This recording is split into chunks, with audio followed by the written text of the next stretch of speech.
तो भाइयों सबसे पहले मैं ये बताना चाहता हूँ जिन भाइयों ने अभी रनिंग की शुरुआत की है और वो डरते हैं यह सोचकर कि वो लड़का तो बहुत तेज दौड़ता है और हम अभी उसकी बराबरी कैसे करेंगे ये सोच के जो डरते। तो भाई मेरे सर मुझसे ये बात कहते एक कि रख हौसला वो मंजर भी आएगा, कि रख हौसला वो मंजर भी आएगा और प्यासे के पास चलकर कुआं भी आएगा। तो दोस्तों वैसे समुंदर है शायरी में, पर मेरे सर थोड़ा अलग उन्होंने उसमें जोड़ा है कुआं। तो दोस्तों समंदर तो सदियों से ही चला आ रहा है, जैसे कि सब जानते हैं। वो उसका पानी भी खा रहा होता, आदमी एकदम नहीं पी पाता उसके पानी को। तो कुआं जो होता, कुआं बहुत मेहनत से खोदा जाता है। तमाम मेहनत के बाद उसमें जो पानी निकलता पीने के लिए, तो वो जो मजा आता है ना, फिर मेहनत के बाद जो जो चीज मेहनत करने के बाद जो मिलती है उसका जो मजा होता है वो कुछ और ही होता है। तो दोस्तों इस शायरी से आप बहुत कुछ, इस शायरी में बहुत कुछ छुपा है और समझदार लोगों के लिए बहुत ही बड़ी बात है। इशारा ही काफी होता है समझदार लोगों के लिए समझने के लिए। तो दोस्तों यह सोचकर आप कभी नहीं घबराना कि कोई आपसे आगे चल रहा है और मैं उससे आगे कभी नहीं आ सकता। तो दोस्तों यह सोच आपकी बिल्कुल ही बहुत ही ज्यादा गलत है। तो दोस्तों तो हमारी सोच हमेशा पॉजिटिव रहनी चाहिए, नेगेटिव कभी नहीं रहनी चाहिए। क्योंकि अगर हम पॉजिटिव सोचेंगे तो आगे चल के भी वही होगा जो हमने पॉजिटिव सोचा है, अच्छा सोचा है। ताकि अगर हम नेगेटिव सोचेंगे तो वही होएगा जो हम नेगेटिव सोच रहे हैं, यार हम उससे पीछे ही हैं तो पीछे ही रहेंगे। तो आपकी ये सोच जो ना बहुत, ये आपको खुद ही पीछा कर रही है और आप भी इस सोच के अंदर डूबे जा रहे हैं और आप जानबूझकर अपने आप को उससे पीछा कर रहे हैं। तो दोस्तों ये आपकी सोच जो ना बहुत गलत है। हमेशा पॉजिटिव सोचना चाहिए और जो आप पॉजिटिव सोचोगे तो वही होगा जो आज आपने सोचा और कल वही होगा जो आप सोचते हो। आपके डेली वर्क करने से दोस्तों एक दिन वो दिन भी आएगा जो आपने अपनी शुरुआत में सोचा था कि मैं उस लड़के से कभी आगे नहीं आ पाऊंगा। अगर आप डेली वर्क करोगे तो आप एक दिन जरूर उससे आगे आओ। दोस्तों अपना वर्क टाइम से करते रहिएगा और अपने वर्क को जो टास्क मिलता है उस टास्क के हिसाब से करें। और ना कि ये मतलब आप अगर टास्क के ऊपर जाना चाहोगे तब भी आपका नुकसान है, और ज्यादा नीचे रहोगे तो कम, नीचे रहने से टास्क के कोई ज्यादा बड़ा नुकसान नहीं होगा। बस ये है आप थोड़े पीछे आ सकते हो, लेकिन एक दिन जब हम मजबूत हो जाएंगे, पीछे आके मजबूत हो जाएंगे, तो एक दिन ऐसा भी होगा हम टास्क के आगे भी आएंगे।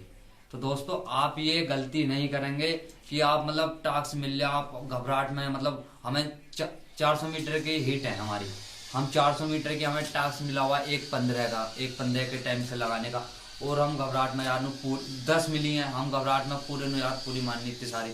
तो जरूरी नहीं है भाई कि आप 15 में मारो और घबराहट में होकर होपलेक्स होकर आप 12 में मत मारो भाई। आप 16 में मार लो, 17 में मार लो, 18 में मार लो। आपका वर्क पूरा होना आपके लिए बहुत ही जरूरी है। अगर आप 4 मार लेंगे, मान लो 12 की भी 4 मार दी आपने, 15 की 6 मार दी, तो आपका कोई महत्व नहीं रहेगा आपकी 10 के बराबर। अगर आप 18 की 10 मारोगे ना तो आपकी उन 6 से बेस्ट होंगी जो आपकी 10-18 वाली होंगी। तो दोस्तों आप इतना भी ओवर नहीं चाहिए, नीचे जाने से आपको ये नुकसान नहीं है, आप मजबूत हो रहे हो यार, अपनी जड़ मजबूत हो रही है, हम आगे के लिए मजबूत हो रहे हैं। तो आपके ये बिल्कुल सोच गलत मतलब ये बिल्कुल नहीं सोचना चाहिए हम बहुत नीचे वर्क कर रहे हैं, हमारा आगे वाला इतना अच्छा चल रहा, आपकी जड़ मजबूत हो रही है, आप पीछे रहकर एक दिन आप उसे भी पीछा करोगे जो आपसे आगे चल रहा, ये गारंटीड रही मेरी। और भाई हमेशा पीछे वाले को डर लगा रहता है कि यार मुझे किस दिन यूं मार देगा, उसे बहुत ज्यादा डर लगा रहता है अपने से पीछे चलने वाले का। और यही जो अपने कमजोर दिन होते हैं ना, कमजोर दिन मतलब जिसमें हम कुछ नहीं कर रहे होते, मतलब हमारा बहुत कमजोर, जैसे अब अपन हमारे वर्क बहुत कमजोर चल रहा है, हम कुछ नहीं कर पा रहे, इस दिन में हमारा वर्क करना बहुत ही इम्पोर्टेंट है, बहुत ही जरूरी है। अगर इन दिनों के बीच में हम वर्क छोड़ देंगे ये सोच के कि यार अभी कुछ ना हो रहा है, छोड़ो आगे कुछ ऐसा, हम शरीर में कुछ नहीं रहा, अगर इस चीज को हम अपना वर्क सोच के छोड़ देंगे ना तो बहुत बड़ी भूल होगी। अगर हम करते रहे तो ये एक दिन हमारी कामयाबी का बहुत ही बड़ा मंत्र भी हो। तो आपकी सफलता का जो मंत्र होगा तो वो तो अब आपका पूरा टॉपिक खत्म हो गया। अब आपको दोस्तों इस चार्ट के बारे में, जो अपना एक ग्राउंड है 400 मीटर का, इसके आगे का हम भर्ती में जाते हैं। जो नए बंदे हैं उन्हें कुछ नहीं पता, मतलब भर्ती में जाते हैं कैसे कैसे क्या होता, तो आपका भाई वीडियो में सब बताएगा क्या क्या होता भर्ती में आगे। ठीक है दोस्तों, सबसे पहले जब हम भर्ती में जाते हैं तो हम मतलब जहाँ पे जिस जगह होती है उस जगह हम रोड पर रहते हैं, तो हम वहां से लाइन में लगते हैं। सबसे पहले लाइन में लगाएंगे फौजी, फिर हम लाइन से लगते हुए अंदर को घुसेंगे गेट पे को, और वहां पे जाकर सबसे पहले हमारी हाइट नापी जाती है। तो हाइट के बाद हम सब लाइन से निकलते रहेंगे आगे को। फिर उसके बाद जो होंगे हमारा उंगली पर या अंगूठे पर, कन की उंगली पर निशान लगेगा, मतलब ब्लैक कलर का, या निशानी की हमने भर्ती दी है, भर्ती देखना आए हैं उसकी निशानी रहती है, वो आप फिर रंग लगा देंगे। फिर उससे आगे जाएगा आपका जो एडमिट कार्ड स्कैन होएगा, आपका देखेंगे कि रजिस्ट्रेशन हुआ है कि नहीं।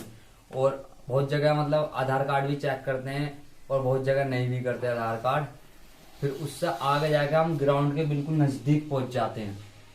नजदीक पहुंचने के बाद हम बहुत मतलब सब लड़के एक जगह जिले के इकट्ठे होकर बैठ जाते हैं। वहां से हमारे ग्रुप बनकर आगे के लिए जाने लग जाते हैं ग्राउंड में। तो ग्राउंड में पहुंचने के बाद मतलब जब हमारे ग्रुप बनने लग जाएंगे तो यहाँ से मतलब 250 का एक ग्रुप जाता। बहुत मतलब बहुत दोस्त आपके बताते हैं वो 300-400 का ग्रुप बनता, तो ऐसा कुछ नहीं है दोस्तों, बस 250 लड़कों का ग्रुप बनता है अब, और 250 से ज्यादा का नहीं बनता। तो यहाँ से हम गिनते जाते रहेंगे, 250 बंदे एक पहुंच गए। फिर हम ग्राउंड के बीच में बैठ जाएंगे, जहाँ पर हमारी रनिंग होगी ना, ग्राउंड के बीच में जाकर बैठ जाते हैं, बैठा देते हैं फौजी। और फिर उसके बाद 250 के ग्रुप बैठा देंगे 5-6। फिर यहाँ से जो ग्रुप भागने के लिए तैयार होता, फिर यहाँ से एक ग्रुप को लेकर जाएंगे और ट्रैक पर बैठा देंगे। उसके बाद फिर हम ट्रैक पर बैठ जाएंगे, हमारी 20-20 की लाइन होंगी और 15 लाइन में हम बैठते हैं, और बहुत बंदे बैठ जाते हैं। जब लाइन बैठ गए हम ट्रैक पर रनिंग के लिए, तो दोस्तों बहुत से मतलब नए नए लड़के सोचते हैं हमें कैसा भागना चाहिए कैसे नहीं। तो बहुत से लड़के सोचते हैं हम अंदर की साइड बैठ गए तो फंस जाते हैं, और बहुत सारे लड़के होते हैं ऊपर की साइड हम तो खुश हैं, हम तो ऊपर से एकदम भाग जाएंगे। तो दोस्तों जो अंदर की साइड बैठते हैं उन्हें डर रहता, तो उनके लिए सबसे मेन बात है कि कैसे भागें। तो दोस्तों हम बिल्कुल जैसा हम इस मेन पॉइंट पे बैठे हैं, तो यहाँ से हम सोचे यहाँ से हम ऐसा भागेंगे तो जनता ऐसा आएगी हमारे ऊपर को, तो हम दब भी जाएंगे, गिर भी सकते हैं। तो दोस्तों हमें बिल्कुल ऐसा नहीं भागना, ग्राउंड की पट्टी के साथ साथ नहीं भागना, हमें बस कट लेना 20 मीटर का या 15-20 मीटर का, उस जनता को ऐसा ऊपर की तरफ को क्रॉस करना, ऊपर को जाएगा। फिर ऊपर से हमें यहाँ से आना, करीबन जनता साथ रहेगी तो 180 या 200 मीटर तक सब साथ ही रहते हैं। यहाँ से आगे आते आते ऊपर की साइड भागना आपको। फिर यहाँ पर आएगा, यहाँ से आएगा मतलब लड़कों की स्पीड कम हो जाती है, लड़के थक भी जाते हैं 200 मीटर के या 300 मीटर के एरिया में आएगा, तो वहां से आपको फर्स्ट पट्टी मिल जाएगी। फिर तो आप फर्स्ट पट्टी पर बिल्कुल बेफिक्र होकर अकेले भाग सकते हैं। ऐसा भी नहीं है कि आप पहले राउंड आप लगा रहे हो 1 5 का, 1 8 का, 1 1 का, तो ऐसा नहीं करना आपको पहला राउंड आपको नॉर्मली अपने लिमिट के हिसाब से लेना। जैसे 1 10, 1 10, 1 12, 1 14, 15 तक भी ले सकते हैं, क्योंकि आप 1 10 में 10 के हिसाब से चलेंगे तो 4:40 का टाइम बैठेगा, और 4:40 टाइम में भर्ती में आप नहीं ला सकते। तो 5 मिनट के हिसाब से भागना, तो आपके लिए एक 15 का राउंड बेस्ट रहेगा भर्ती निकालने के लिए, और एक 15 से एक 16-17 तक भी आपके लिए भर्ती निकालने का राउंड रहता है। आप ये नहीं कि आप एक 10 का, एक 12 के राउंड से भर्ती पास हो गए, क्योंकि भाई फर्स्ट बंदा भी जो घुसता है वो 5 मिनट में, 5 मिनट कुछ सेकंड में, 5 मिनट 4 सेकंड, 5 मिनट 5 सेकंड में घुसता है, और जो बहुत ही अच्छा होता है बस वो ही घुस पाता 5 मिनट में। तो आपका ये टॉपिक तो खत्म हुआ। और जो मतलब जो ऊपर बैठते हैं वो भी सोचते हैं हम ऐसा कट मारेंगे ऊपर की साइड से एकदम फर्स्ट पट्टी मिल जाएगी, उनकी भी ये भी सोच गलत है, ऐसा नहीं करना चाहिए। बिल्कुल हम ऊपर हैं तो थोड़ी देर तक मतलब हमें 200 मीटर तक ऊपर ही रहना चाहिए। अगर हम ऊपर नीचे आ जाएंगे तो हमारी जो स्पीड, हमारी रनिंग की स्पीड है वो कम हो जाएगी, हम भीड़ में बढ़ेंगे, तो जो हमसे आगे भीड़ चल रही है उस भीड़ को क्रॉस नहीं कर पाएंगे, तो हम क्रॉस नहीं कर पाएंगे तो आगे को भी नहीं आ पाएंगे। तो इसलिए हम ऊपर ही चलना हमारे लिए बेस्ट रहेगा। दोस्तों अब हमारे जब हमारे ऊपर बेस्ट रहेगा, फिर उसके बाद जब हमारी रनिंग फिनिश हो जाएगी, उसके बाद हमें फौजी मतलब एक कैबिन सा बना रहेगा, जाल सा, उसमें लड़कों को रखेंगे जो फर्स्ट ग्रुप के होते हैं और सेकंड ग्रुप के होते हैं। तो फर्स्ट ग्रुप वालों को अलग रखते हैं, सेकंड ग्रुप वालों को अलग रखते हैं। फिर उनकी एक मोहर लग जाती है 60 नंबर की और 48 नंबर की।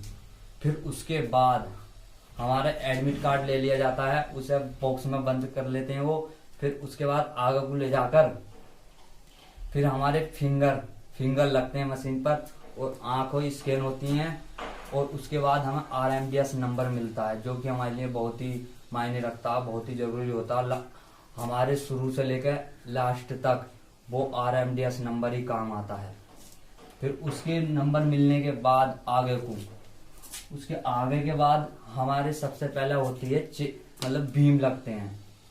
बीम लगेंगे सबसे पहले हमारे, फिर बाद पहुंचकर उसके बाद बीम लगने के बाद हमारी जिग जैग होगी, वो जो पटरी होती है जिस पर टेढ़ी मेढ़ी जाते हैं वो होती है। उसके बाद 9 फीट का गड्ढा होता है। बहुत दोस्त तुम्हारे और आसपास के बताते नहीं इतना लंबा होता इतना, तो दोस्तों ज्यादा लंबा नहीं होता, बस 9 फीट का गड्ढा होता और इजी होता, कोई भी कूद जाता। और गहरा भी बताते हैं बहुत भाई, तो गहरा भी नहीं होता, करीबन इतना गहरा होता है 1 फुट या 1 फुट से थोड़ा बहुत फालतू। उसके बाद कूदने के बाद फिर हमारी वेट नपेगा, वेट तुलेगा वेट। उसके बाद वेट होने के बाद हमारी साथ साथ हाइट भी हो जाएगी। और हाइट के बाद फिर हमारे चेस्ट नपेगी, सबसे लास्ट में हमारी चेस्ट नपी जाती है। और उन सब के बाद हमारा फिर चेस्ट भी नपने के बाद हमारा जो होता है डॉक्यूमेंट्स चेक होते हैं, डॉक्यूमेंट चेक करते हैं डॉक्यूमेंट्स सही है नहीं है, या लोकल है, या स्किन करवा रखा हो किसी भाई ने, ऐसा है, ये सब चीज देखी जाती है। डॉक्यूमेंट्स सब चीज होने के बाद, चेक होने के बाद फिर करीबन 3 बज जाते हैं। उसके बाद फौजी भी अपना लंच उंच करने का टाइम हो जाता है उनका, वो भी लंच करने जाते हैं। फिर तुम्हें भी भेज देंगे, न जाओ बाहर कुछ भी खाओ जो तुम्हें भूख भूख लग रही है। उसके बाद तुम्हें 6 बजे का टाइम मिलेगा या 5 बजे का टाइम, 5 बजे आना है। उसके बाद फिर तुम्हारा होगा इंटरव्यू में भी कुछ ज्यादा कुछ नहीं पूछा जाता, बस तुम्हारी मार्कशीट में तुम्हारा नाम और तुम्हारे पापा का नाम, मम्मी का नाम, एड्रेस, ये सब चीज पूछी जाती है। फालतू कुछ चीज नहीं पूछी जाती है। बहुत भाई बता देते हैं यार वो पूछते हैं ऐसा वैसा पूछते हैं, तो इसमें भी कोई घबराने वाली बात नहीं है ज्यादा बड़ी, तो ऐसा कुछ नहीं पूछते। उस सब के बाद फिर भाई आपको मिलता है लास्ट में मेडिकल टोकन मिलने के बाद आपकी मतलब उस पर डेट लिखी रहेगी कि आपका मेडिकल कब है। आपका अगले दिन भी हो सकता, अगले दिन भी हो सकता, क्योंकि ऐसा अगर तुम्हारे जिले से कोई पहला जिला भागा हो, उसके बच्चे चल रहे हो मेडिकल में, पेंडिंग में हो, अभी उनका नहीं हो पा रहा हो, तो इस वजह से आपको अगली भी डेट मिल जाती है। उसके बाद फिर जब आप मेडिकल फिट हो जाते हैं तो आपको मिलेगा एडमिट कार्ड। फिर बस आपको एडमिट कार्ड, फिट वालों को एडमिट कार्ड मिलेगा और री मेडिकल वालों को उन्हें डेट मिल जाएगी कि कब आना है। जो कि जिस भाई को मेडिकल में कोई पॉइंट मिल जाता है, जैसे मतलब हमारी उंगली में हुआ कोई डिफेक्ट टेढ़ी उड़ी हुई, तो इसमें हमारा मेडिकल पॉइंट मिल जाएगा, या हमारी आंखों में कुछ भी चीज में जो हमारी गलत होगी उसमें मेडिकल पॉइंट मिल जाएगा, उसकी हमें डेट मिल जाएगी। और मेडिकल की डेट मिलने के बाद पता नहीं कब वो डेट में भी अगली डेट मिल जाए, कुछ नहीं पता होता। ऐसा भी होता है जिस दिन आज हमारा पेपर है तो उससे एक दिन पहले ही हम फिट हो, हमें एडमिट कार्ड एक दिन पहले मिले। तो दोस्तों इतनी जानकारी आपको हमने दी है। अगर वीडियो आपको पसंद आई तो लाइक और कमेंट और शेयर करना ना भूलें, और चैनल को सब्सक्राइब कर लें अगर ना कराओ, और बेल आइकन दबाना ना भूलें। जय हिंद, जय भारत।